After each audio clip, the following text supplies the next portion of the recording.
Bienvenue chez Obscurlist pour des podcasts de jeux de rôle dans des univers sombres. Précédemment, dans La Banane Noire, les trois amis se sont retrouvés au gala de la Plume d'Or et ont retrouvé quelqu'un qu'ils ont connu par le passé. Nous reprenons alors qu'ils font tous le même rêve. Bonne écoute de La Madone Noire, épisode 3. Vous faites tous le même rêve.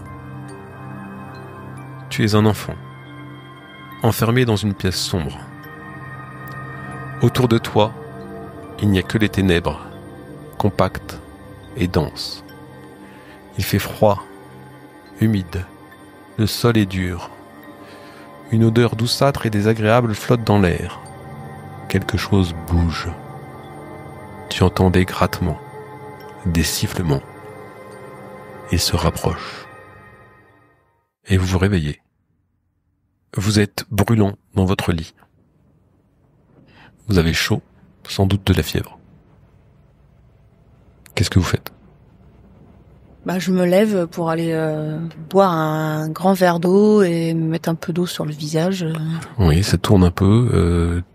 Tu touches ton front et tes tempes. Tu es brûlante. Je m'assois sur le bord du lit. Voilà, en me demandant ce que j'ai. Je regarde quelle heure il est. Il est 6 heures du matin. Ah. Ça vaut pas le coup, j'essaie de me rendormir. Tu te sens très faible. Je m'allonge et je regarde le plafond. D'accord. Donc ça passe. Je m'éponge le crâne, je me sers un verre d'eau aussi, et puis je vais prendre une douche. Ok. Une douche rallongée, bien brûlante pour voilà. Ok. Essayer de retrouver mes esprits. Moi, c'est le signe qu'il faut que l'on aille. Donc je me lève, je vais me doucher, je fais mes affaires, et je m'en vais à la gare. Ça tangue fortement, quoi. Tu as du mal à garder ton équilibre, tu te sens pas bien, tu vas payer, le réceptionniste te regarde un peu l'air étrange, t'as l'air complètement blafard, tu t'es vu dans la glace, t'es blanc, en fait, et t'as beaucoup de fièvre, peut-être on avoisine les 40, voilà. Non, mais il faut que je parte. D'accord. Et tu y vas. Si vraiment j'ai besoin d'énergie, j'avale un café, et, je prends un bretzel, et puis je m'en vais. Ok. Très bien.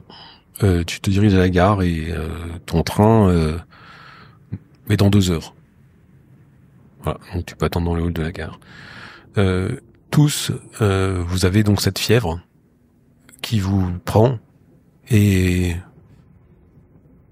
vous vous sentez très très faible. Est-ce que Sven ou Irina, vous envisagez de consulter un docteur ou pas ? Non, je me dis que ça va passer. Alors au pire, je me dis je vais peut-être finalement essayer de me rendormir. D'accord. Demander à la réception de peut-être faire un réveil. D'accord. Ça détaille, Okay. Mais pour 10 heures au pire si je me réveille pas. Et je verrai au pire si si j'appelle Sven pour décommander. D'accord. Et toi, Sven ? La question c'est est-ce que j'appelle un docteur? Non, qu'est-ce que tu fais ? Ouais. En sortant de ma douche, si ça va pas mieux, peut-être m'habiller et descendre prendre mon petit déjeuner. Peut-être que D'accord. voilà, sortir dehors. T'as du mal à marcher, t'as gardé ton équilibre, tu te sens vraiment vraiment faible, tu te dis peut-être un petit déjeuner ça va te requinquer, tu essaies de faire du sol. Mais si tu sors dehors, peut-être pour te promener un petit peu, le premier banc qui passe, tu t'assois et t'essaies de t'affaler. En fait, tu te sens vraiment vraiment faible. À 10 heures, tu te réveilles parce qu'en fait, ton corps te démange un petit peu, tu te grattes un petit peu, Irina, et tu te sens toujours faible avec cette fièvre lancinante, très très fatigante. Marcus, toi, le train arrive, tu vois les gens qui montent dedans, tu te dépêches d'aller prendre ce train, on te bouscule et t'es ballotté ci et là, t'as pas la force de résister en fait au bousculement, tu sens, ça te démange un peu aussi au niveau des bras, tu t'as envie de te gratter, clairement tu couvres quelque chose.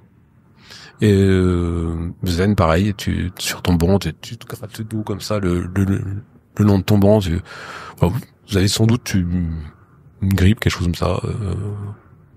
Voilà, des symptômes de fièvre en tout cas. Est-ce que tu appelles Sven, Irina? Je prends une douche. J'essaie de la prendre froide, essayer de faire tomber la fièvre, me réveiller. Et je pense que vaut mieux, oui.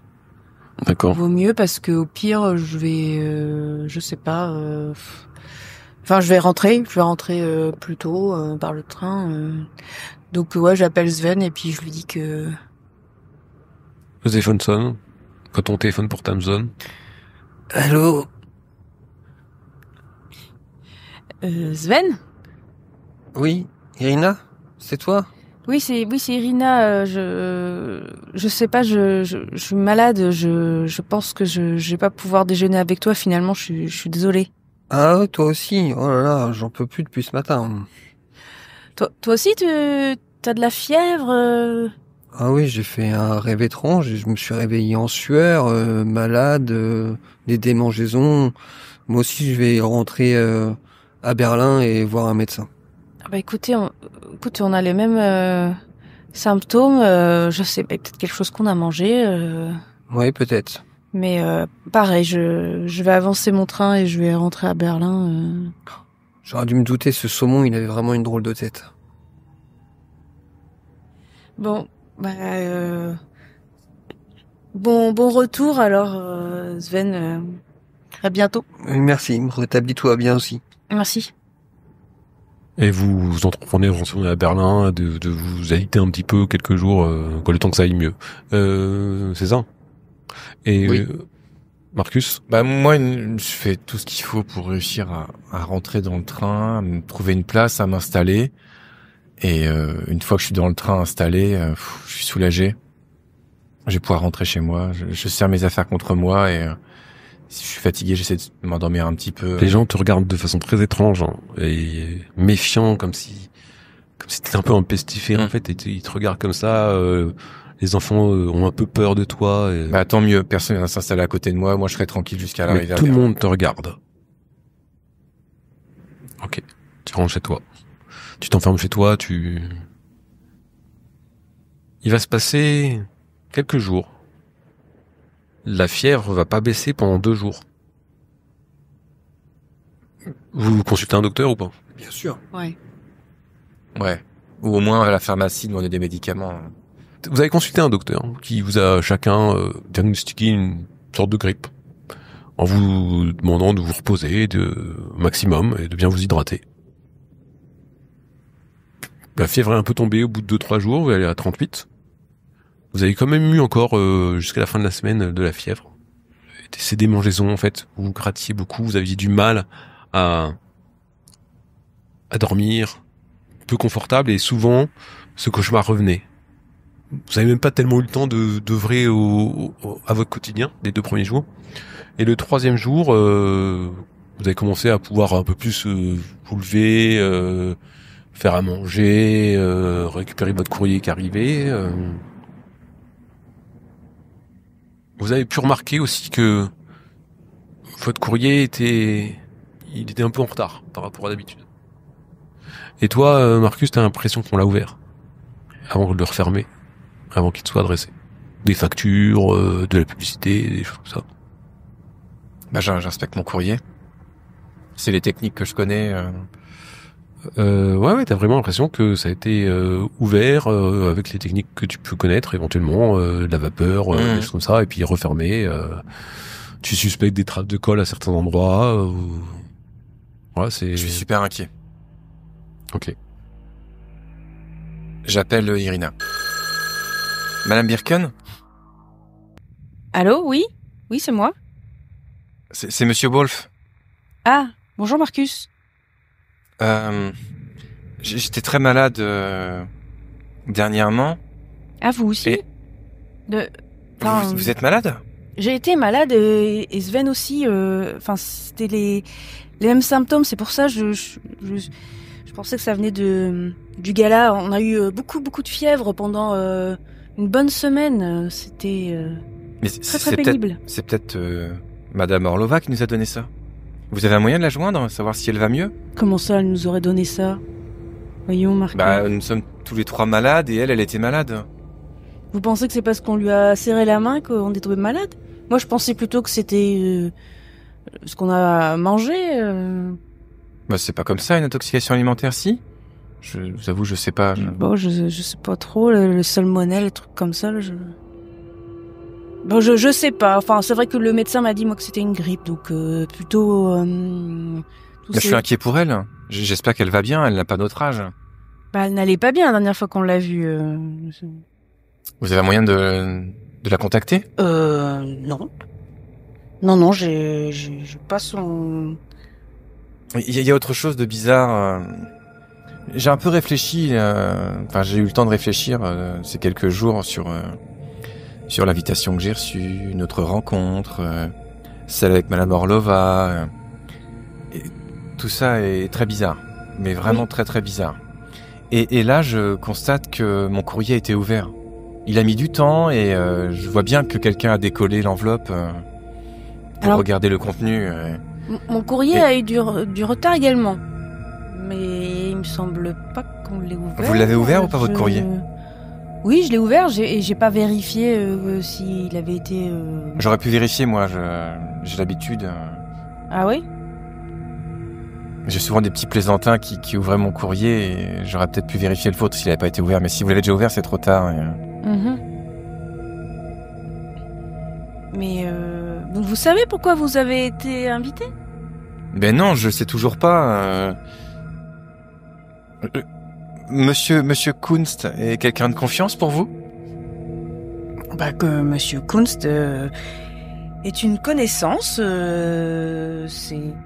Vous pensez qu'il pourrait faire une mauvaise blague pour se moquer de moi et Je pense que Monsieur Kunst a autre chose à faire. Sans vouloir vous vexer, Marcus, que vous préparez une mauvaise blague et vous faire croire que quelqu'un ouvre votre courrier. Hein, sans vouloir vous offenser, hein, je pense pas. Je l'apprécie. Après, je ne le connais pas extrêmement bien, mais nous avons de bonnes relations. Donc, c'est d'ailleurs un acheteur. Oui, vous m'aviez dit, oui, c'est comme ça que nous sommes rencontrés. Voilà, tout à fait. Et je voulais savoir, vous avez rien remarqué de bizarre quand vous êtes revenu dans le train ou autre? J'ai bien l'impression qu'en sortant de l'hôtel de ville, quelqu'un m'a pris en photo. En pleine nuit, comme ça? Oui. J'ai vu le flash. Vous avez rien remarqué de bizarre quand vous êtes rentré? Alors moi, je suis rentrée en taxi. Ah, d'accord. Moi, j'étais à pied. Avec la pluie, en pleine nuit, j'étais pas très rassurée. Quelqu'un vous aurait pris en photo, mais écoutez, Marcus, vous avez fait... Désolée de vous poser cette question, mais est-ce que vous avez des choses à vous reprocher? Enfin, vous avez fait du mal à quelqu'un? Enfin, non, parce que pour quelqu'un ait envie de vous prendre en photo à passer minuit en pleine nuit. Oui, mais quelqu'un m'a invité et je ne sais pas qui. Enfin, toute cette affaire est quand même bizarre. Enfin, Et vous avez gardé l'enveloppe d'invitation? Elle était à mon nom. Bah, le timbre, l'écriture, ça pourrait, je sais pas. Bah, je l'ai gardé. Si vous voulez creuser ça, mais enfin. C'est vrai, oui. Excusez-moi, j'aurais pas dû vous déranger. Je suis vraiment désolé.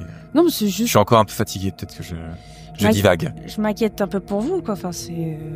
Je vous laisse. Bonne journée, Madame Birken. Je raccroche. Tu raccroches le combiné? Oui, bah oui, il a coupé la conversation. Tu raccroches le combiné, à ce moment il sonne. Oh bah. J'ai eu le temps de le reposer? Ouais. Grosse journée. Je me dis, c'est pas lui, quand même. Je pense pas. Et donc, du coup, je suis chez moi, là. Oui. D'accord. Je dis oui, allô? Madame Birken? Oui, c'est moi-même. Je suis René Adler. Vous souvenez de moi? Oui, Madame Adler. Je me souviens. Je suis désolé de vous déranger, là. Je tombe peut-être mal. Voilà, je vous appelle pas pour prendre des nouvelles, hein. Je vous appelle parce que voilà, je me rappelle que on s'était rencontrés. Enfin, je suis très inquiète. Oui, est-ce que vous voulez venir chez moi ou qu'on aille dans un café pour en discuter? Pas du tout à Berlin en ce moment, mais Ah oui. enfin, voilà, Dites-moi tout, vous vous rappelez de Magda Orlova? Ah bah oui, je l'ai vue il y a une semaine là. Ah oui, voilà, je devais déjeuner avec Magda, mais elle est pas venue. Et Elle avait pas l'air bien. Hein. ça lui ressemble pas. D'habitude, elle me tient au courant. Elle m'avait dit qu'elle vous avait rencontré ce samedi à la remise du prix, je crois. Et Oui. Je me disais que peut-être vous, peut-être elle vous aurait dit quelque chose. J'espère qu'il lui a rien arrivé. Écoutez, je suis très... Irène, je suis très contente que vous m'ayez appelé, mais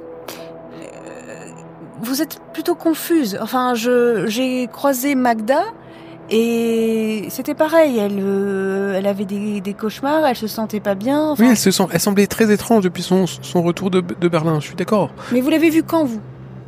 En fait, je l'ai eu au téléphone parce qu'on devait manger hier, avant-hier, ensemble. Et dimanche, elle m'a appelé. Vous êtes où? À Hambourg, là où j'habite. Je croyais que Magda habitait Berlin. Non, ça fait quelques années qu'elle habite Hambourg. Et en fait, on devait manger ensemble. J'avais appelé pour savoir si tout allait bien. Elle m'a dit à cette occasion qu'elle vous avait rencontré, mais là, elle est pas venue. Ça fait 2-3 jours. J'ai pas de nouvelles. J'essaie d'appeler chez elle. Pourquoi vous m'appelez moi? Parce que j'habite à Berlin. Elle connaît personne d'autre à Hambourg? Non, vous savez. Ça fait 10 ans que je l'ai pas vue. Mais Magda, elle est seule. Je sais qu'elle m'a parlé de vous. Elle m'a parlé de vous. Oui, quand je l'ai eu au téléphone, elle m'a dit tiens, elle s'est rappelé qu'elle vous avait croisé à la remise du prix parce qu'en fait c'est grâce à elle que nous nous sommes rencontrés, que vous avez récupéré ma librairie. Donc oui, je me souviens bien, ça lui est revenu. Elle m'en a parlé. Elle m'a dit tu sais pas qui j'ai vu à la remise du prix et voilà. Et donc j'étais tout impatient de pouvoir en discuter plus en profondeur avec elle et je suis allé au rendez-vous et elle n'était pas là. J'ai appelé chez elle, aucune réponse. Et vous êtes allé chez elle? Oui, ça ne répond pas. Écoutez, je veux bien revenir à Hambourg. Si vous voulez, je peux vous... On peut se voir. D'ailleurs, pour tout vous dire, je préfère éviter le téléphone. On pourrait continuer la conversation... je sais, ça vous ferait revenir à Hambourg, mais moi je me déplace peu, je suis âgé aussi. Mais je connais un très bon café. Madame Adler, j'ai besoin d'en savoir un peu plus. Est-ce que vous connaissez Sven Kunst? Non. Est-ce que vous connaissez Markus Wolf? Non, ces noms me disent rien. Je peux venir sur un week-end là, mais sinon il faut que je travaille. Enfin, je veux bien venir discuter avec vous parce que vous avez peur de parler au téléphone. D'accord, je réserve au Crâne, le café du centre-ville de Hambourg. Vous allez voir, il est très bien et nous parlerons 14h. Ça vous irait? Oui, très bien. J'y serai. Merci. Merci. Je suis désolé. Hein, vous êtes la seule personne à qui j'ai pu penser et appeler. Je ne connais pas d'autres personnes qui connaissent Magda. Ah bon, pourtant elle est arrivée avec 3 hommes. Elle vous a pas dit à la soirée, dont un Philippe Kramer. Et ces personnes-là, elles sont où aujourd'hui? Enfin, moi, j'adore Magda. Enfin, je l'apprécie énormément. Mais enfin, ça fait 10 ans que je l'ai pas vue et je. Nous en parlerons samedi. Merci Irina, merci. Et elle raccroche. Je regarde les journaux, des différents types de journaux d'ailleurs, presse internationale, nationale. Je me dis tiens, est-ce qu'il s'est passé quelque chose de particulier? Est-ce que dans le monde des arts aussi il y a eu quelque chose de particulier? Est-ce qu'il y a des articles sur le gala? D'accord. Voilà, j'essaye de comprendre et puis je prépare encore mes billets de train et mon hôtel pour Hambourg. Ok. Sven, tu fais quoi? Si je suis assez remis, je reprends mon train-train, je réactive mes contacts, mes réseaux. Ok. Voilà, je reprends le taf, quoi, tranquille. Donc toujours attentif, toujours... Oui, toujours. Des fois, tu vas dans le parc, des choses comme ça. Oui. Et tu remarques, Je m'assois à beaucoup de bancs. tu remarques qu'il y a un fourgon Dodge aux vitres teintées qui est dans les parages, en fait. Plusieurs fois que tu le remarques. Ok. Suffisamment pour que tu le notes. Ouais. Peut-être même, t'as entrepris de... Bah, de récupérer la plaque. Ouais. Ouais. T'as essayé de récupérer la plaque et en fait, elle était illisible. Quand t'as essayé de la récupérer... Et en fait, peut-être une fois, t'as eu l'occasion d'essayer de t'en approcher un petit peu, de voir ce qu'il en était, tu vois. Avant que le camion ne parte, tu vois, t'étais peut-être à 20 mètres, quelque chose. T'as l'impression qu'on l'a couvert de peinture. Une peinture un peu anti-rouge, tu sais, les grosses peintures qui sont difficiles à enlever, des choses comme ça. Ok. Et quand tu as voulu arriver un peu plus, ben, le fourgon est parti comme s'il sortait de sa place de parking, en fait. Mais t'as essayé d'être discret, mais voilà, c'est un truc que t'as noté. Là, ce que t'as noté, c'est que tu l'avais vu souvent. Tu l'avais dû le voir une fois ou deux en journée. Mais ce qui t'a marqué, c'est que tu l'as vu aussi à côté de ton domicile. Ok. Donc, sachant tout ça, qu'est-ce que tu fais? Je fais un rapport à mes supérieurs concernant cette camionnette. Pour l'instant, ils me disent de rien faire de spécial, que à l'occasion ils engageront une personne pour faire la contrefilature et essayer de voir ce que c'est que ce camion. Mais bon, je suis un attaché diplomatique, je suis suivi par quelqu'un. Bon, c'est pas non plus la folie. Qu'est-ce que je fais? Oui, je pense que en milieu de semaine, je passe au magasin d'Irina pour voir si elle se sent mieux et comment s'est résolue sa maladie.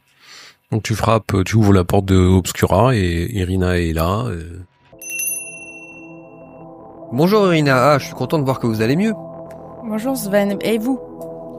Oui, ça va, coup-ci, coup-ça, hein. C'est assez long à se rétablir.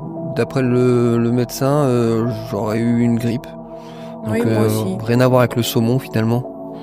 Étrange qu'on ait eu la même maladie Oui, le même et jour. Marcus aussi Marcus Wolf a été malade.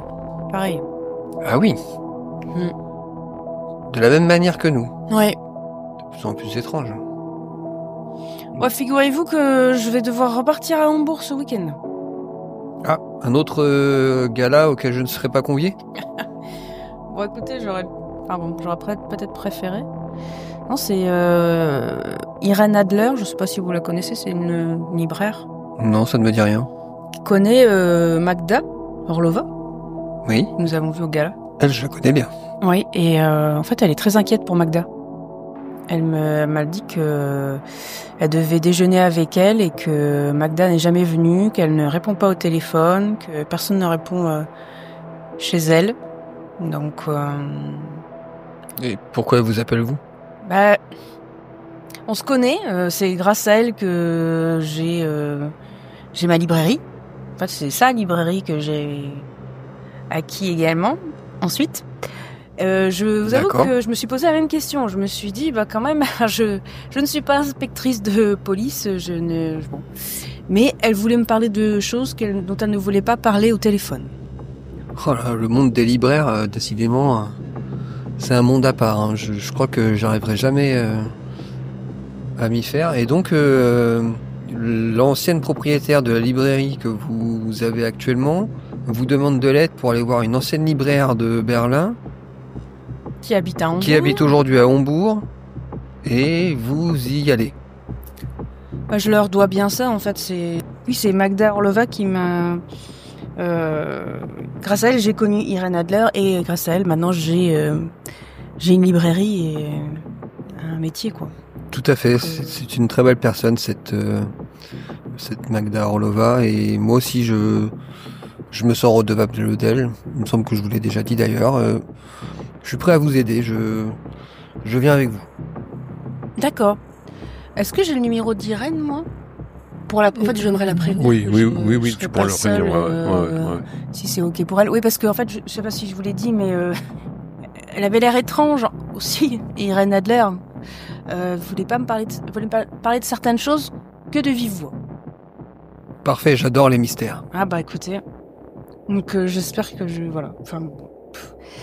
tout ceci est bien étrange, mais je me suis dit que je devais quand même me déplacer pour tout ce que Magda a fait pour moi, donc très bien. Bah écoutez, je pars samedi. On a rendez-vous à 14h à Hambourg dans un café.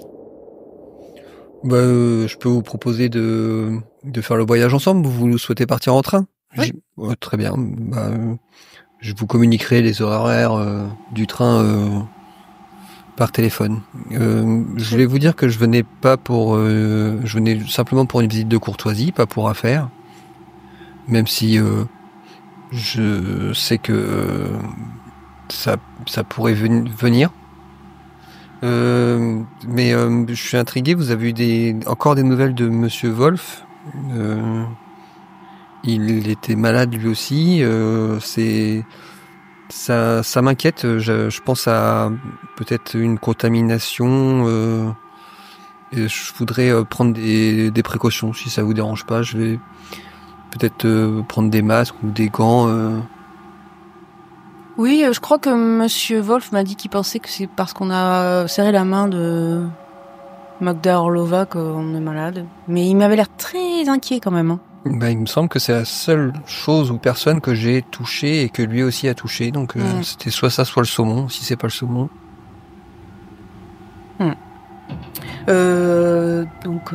Oui, et je pense que peut-être que j'ai des gants moi-même. Il faudrait que je vérifie. J'avoue que je n'aime pas trop porter le masque, mais oui, c'est bien d'en apporter quand même. Mais bon, tu vois que je suis un peu gênée avec cette histoire. Voilà. Mais très bien. Écoutez, parfait. Donc, à samedi. Très bien. Je vous rappelle. Marcus, qu'est-ce que tu fais de ton quotidien? Moi, je vais aller voir Fritz. Ok. Histoire de discuter avec lui. Lui demander s'il a vu des gens louches traîner dans le secteur, autour de l'immeuble ou autre. Je lui fais part de mes soupçons sur mon courrier. Il y a des trucs bizarres en ce moment, Fritz. Ouais, des trucs bizarres. Il y a un fourgon qui passe souvent. Ah ouais? Quel genre de fourgon? Un Dodge. Vite c'est un tenter. gros truc, ça. Ouais. J'ai sûr qu'ils sont là pour moi. C'est plutôt pour moi, non? Tu crois? Ouais, je pense, ouais. Je préférerais, hein. Bon, c'est pas que j'ai pas envie qu'ils m'enlèvent. Je comprends. Ouais, Tu sais s'ils sont rentrés dans l'immeuble? je suis bien... j'ai pas vu. Je vais pas partir, je suis bien là. C'est mon coin. Il me fait une description du wagon? Ouais, un Dodge vite teinté noir. Tu demandes quelque chose de particulier? La plaque? Ouais, j'ai pas le réflexe, mais non, je crois pas. Je crois pas avoir vu de plaque. Non, c'est pas grave. Déjà, c'est suffisant. Ok. Je vais prendre des précautions, alors. Fais gaffe à toi. Ouais. Toi aussi. Du coup, je vais faire attention dans mon appartement. Tu sais, laisser un truc avec un cheveu, ou enfin, j'essaie de faire des petits trucs pour voir quand on ouvre ma porte ou les fenêtres, quand on touche à des choses, quoi. Ok. Puis je vais aller travailler quand même parce que il faut quand même que je bosse. Mais je vais surveiller effectivement si il y a une camionnette qui me suit. Ok. Je suis pas très serein, mais bon, je suis obligé d'aller travailler, j'ai pas le choix. Très bien. En milieu de semaine, tu rentres. Sans doute, on est rentré dans ton appartement. Il y a la lumière sous la porte, ou je sais pas si je peux le voir. Il n'y a pas de lumière sur la porte. Bah, s'il y a Santo, quand je me suis approché, j'ai pas entendu du bruit de grattement derrière la porte? Non. Santo. Je ressors de l'immeuble pour voir si, je sais pas à quel étage. Il n'y a pas de lumière. Il n'y a pas de lumière? Non. Je vais dans ma voiture récupérer un démonte-pneu. Ouais. Et et je rouvre la porte. Tu ouvres la porte. Je mets ma main pour allumer la lumière. Ok. Je suis prêt à filer un coup de... T'allumes? Ouais. Sur le tapis, au milieu du salon, il y a Santo qui est allongé. Santo. Je m'approche, mais je fais gaffe qu'il n'y ait pas quelqu'un caché. Ok. Tu vas voir s'il respire. Ouais, Tu regardes s'il y a personne qui surgit. ouais. Tu poses ta main sur Santo. Et ainsi se termine La Madone Noire, épisode 3.